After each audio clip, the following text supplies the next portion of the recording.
thing out. This team at home, when they get rolling, they are so tough to stop. He knows this is desperation time. He's pleading with his team, fight, fight. Spurs need a desperate, miraculous comeback, or else they'll be playing for their lives. McCain lifting, launching, landing a three. Game number 5 to the Thunder. 1 win from a return to the finals.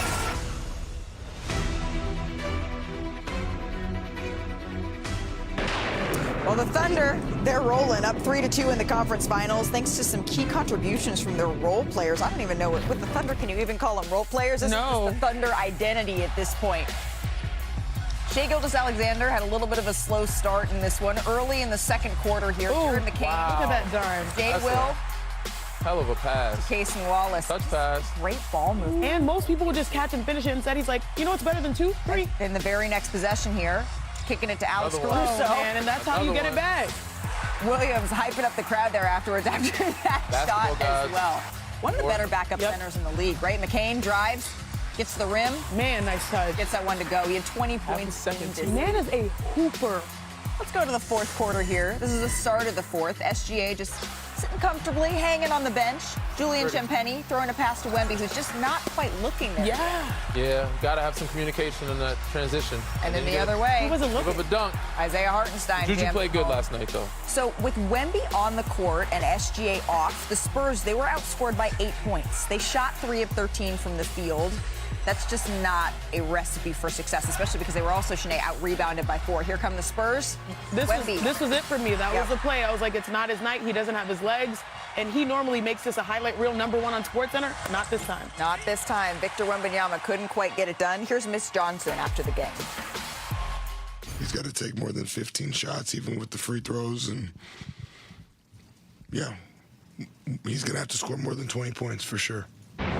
He'll definitely need to take more shots. But there's a lot of things all over the place where even when we had advantages and we just didn't make simple plays to take advantage of the opportunity in that possession.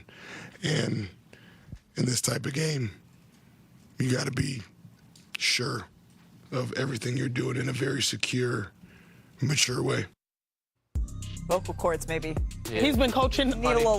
Need a little lotion. But he is correct, right? Wemby, he's put up video game numbers in the Spurs wins, 37 points, 16 rebounds, but he's been really human in their losses, going for 22-9 here. We haven't heard from Victor since the loss. As we discussed, he didn't speak with reporters after the game. But, Danny, how does he need to respond here in Game 6 with San Antonio's season on the line? Yeah, he's got to respond in a big way. And the biggest thing is defense. Them giving up 127 points to that OKC team without J-Dub and A.J. Mitchell After only giving up 82 unacceptable. the last time. Again, as a primary defender and the opponents 11-16, that's what they were last night. They had 11 made field goals against Victor. I think that's a career high or his probably career low as being a primary defender at the rim. That's crazy, Dan. 69%. Like, he doesn't allow that. As you see in every one of those clips, he's half a second late, half a second behind. His activity, not just rebounding, but deferring those guys, deterring them from the rim is going to be clutch and key. Like, we know he dislikes Chet. We know they have a rivalry. You got to be physical. Make sure Chet is still scared of you. Put the fear of God in him. And also Isaiah Hartenstein.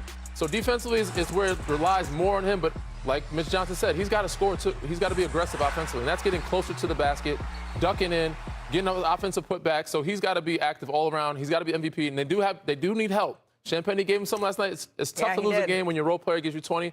But we need Kelton Johnson. We need Dylan Harper. We need Darren Fox. You see that we that's coming out? His Spurs. Spurs. My French. It's my French, you know? Spurs. That's that. Speaking a little Wemby language.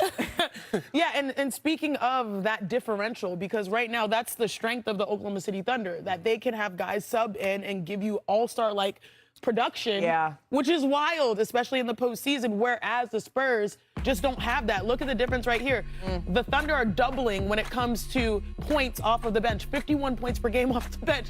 This is bonkers. Mind you, McCain started, right? So his contributions in the last game, getting 20 points, knocking out 3 threes, don't affect these numbers on this side when it comes to Game 5. It's hard. Like Victor, let's just keep it real. Victor, you can see he is giving his literal all every second he's on the floor. Danny, I want to ask you, in the postseason, what is it like to fight past that fatigue? Like, how do you teach a guy like that who's going through it to be able to make it? It's tough. There's a reason why everybody thinks every team needs to go through, like, some bumps and bruises. Like, they take their lumps. Right now, they're showing some youth right now, and you got to go through a year of losing because it takes that mental stamina, that mental stability, and like going a year of doing that to be able to have your mind conditioned for that. And right now, they're really going through it. Which is why we say the Spurs are ahead of schedule in some ways. Keldon Johnson's trying to do it. Pop is trying to do it. Like, it's going to take upon him. But everybody in that locker room is telling him this is a mental thing. It's not just physical. Like, it's no longer physical for you. You got to bring that mentality and fight through it. And, again, it might not happen for him, but it starts and ends with him, and they're going to need him to come with that, from the start to finish, that mental toughness and not allow himself to feel or even think fatigue at any point in the game. Right, but despite the last couple of years, the San Antonio Spurs team, they don't want to hear about that. They don't want to hear about the fact that they have to go through it, that they have to lose before they get to the mountaintop. You know that better than anyone, Danny, because you were actually in the San Antonio locker room. So can you just take us inside, to Chiney's point, what those conversations are like within the Spurs specifically? Because they don't accept that. No, they definitely don't. And I think Pop let that be known in that film session maybe 2 or 3 days ago. He might talk to Timmy, he might talk to David Robinson, and there's a reason why they probably not let him talk to the media. You know, they're going to have him by himself, protect him from himself, also have him mentally just away from everything. And then when it comes down to it, watch a lot of film. We're going to talk him through it. Maybe a sports therapist, but they're going to make sure that he's mentally ready, physically ready, give him a lot of massage and whatever treatment he needs, ice baths. But when it comes to the mental part of it, they're going to make sure not only he, but everybody else on that team is locked in, because it's not just him. He needs De'Aaron Fox. He needs Stephon Castle. He needs Keldon Johnson. So even though we need him to be ready, those other guys got to come to play too, and it's going to take everything with your backs against the wall in a game, elimination game for them. This is the first in his career. Which was interesting. I was scrolling social media yesterday. Giannis said this post. You guys know the guy that says, like, hey, you're rich, teach me your ways, right? Giannis had one of those, and he said the way that he became an MVP was because Kobe Bryant challenged him and said, be MVP. And he realized it was hard to do that physically, but he told his mind first, I will be MVP. Right. I am the best. I can't say what Giannis said, but like there is a mental game, right? Where I'm sure Wemby, we all know he studies the aspects of the game. He's prepared. But to me, it's the physical part. Like, he's being asked to create. He's being asked to defend. He's being asked to do so much. Doing it over the course of 4, 5, 6, 7 games, that's where you need your teammates. But their teammates are occupied. Right, exactly. And everyone's a little bit banged up at this point in the season. And if you're the New York Knicks, you're sitting back over here going, keep going. Y'all beat up on each other all you want here, because the Knicks, they have had success in the regular season, which you can only take so much from, right? Against the Spurs, they won 2 out of 3. That does include the in-season tournament title game. They won that one by more than 11 points. They did, however, lose both games to OKC. Their offense just didn't quite look right. Did anyone ever, like in college, or did anyone play like Would You Rather? Did anyone ever? I played that once or twice. Like, I might know the rules. So if you're the Knicks, would you rather, Danny, face Oklahoma City, or would you rather face San Antonio? Earlier in the playoffs, I would have said the Spurs, because I've seen how they match up with them throughout the season. And right now, the Spurs are showing us the regular season does not matter. Because OKC, even with guys being down, they are beating up on the Spurs right now. But how Victor was struggling with how he's struggling right now with Isaiah Hartenstein and Chet, he is going to struggle even more with Mitchell Robinson and Karl Anthony Towns. Like, that big lineup gives him trouble. So if I was them, I would say San Antonio. But with the way OKC is and how they're banged up and down bodies and the way that New York is playing basketball, I don't think it matters. Agreed. So whoever comes out, I know everybody's saying the West is stronger. I'm thinking the trophy is in New York City this summer. Wow. I got Knicks in 6, whoever comes out of the West. So the way they're playing, is playing on the string defensively, offensively, sharing the ball, moving it. Chiney was going, agree. And then you said Knicks in 6, and Chiney got real quiet. That's the way they're playing. You got Landry Shamet going 11 for 12 from 3. Deuce McBride knocking down shots. Big Body Brunson ISOing down the stretch. This team is looking unbeatable. They're looking the part. They're looking really good. Are, and with those two teams going to be fatigued after a 6, possibly 7-game series, we've seen what Cleveland looked like. Obviously, Cleveland's a little bit lesser, but they were fatigued. It's hard to turn around and jump right into another finals series against a team that's playing like that, that's fully rested as well, and playing their best basketball.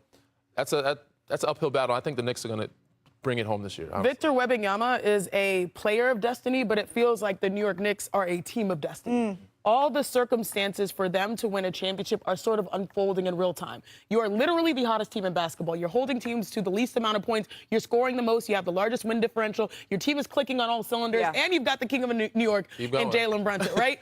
I like watching. It's not what you do, it's how you do it and when you do it. They are playing their best version of basketball right now. Whether it's the Spurs, whether it's the Thunder, I had trust issues with the Knicks coming into the playoffs. I don't have them anymore. I have confidence now based off of the circumstance that they're going to be rested, looking at this banged up Western Conference and be like, we can do this now. Now, saying all of that, I would want to avoid Victor Wembanyama at all costs as an individual, but even more so, I'd want to avoid the Thunder as a team. Because they are built to withstand. They are built to withstand. The DNA. Yeah. Buying time for their players to hopefully get rested up and healthy. And also having experience of having a long layoff, knowing that they kind of let their foot off the gas in game 1 against Cleveland. They got lucky and also a little bit good late in that game. Rust. They don't panic. Exactly. And if you're going into the Garden, the number one quality you want from a team is not being able to panic. Right. And talking to players after Knicks players after they were able to win the Eastern Conference Finals, I had a conversation with I said, who do you want to face? And they said, well, we're just glad to be the rested team. They did, though, mention that going up against Oklahoma City and the way that they really smartly used that foul, starting the series on the road, that is something that they're going to have one eye on. That could prove to be a challenge for New York. Well, we got a whole week to talk about what New York would rather do. Most coaches would celebrate, right? Winning Coach of the Year. But if you know Joe Mazzulla, he's not most coaches. Really, the goggles?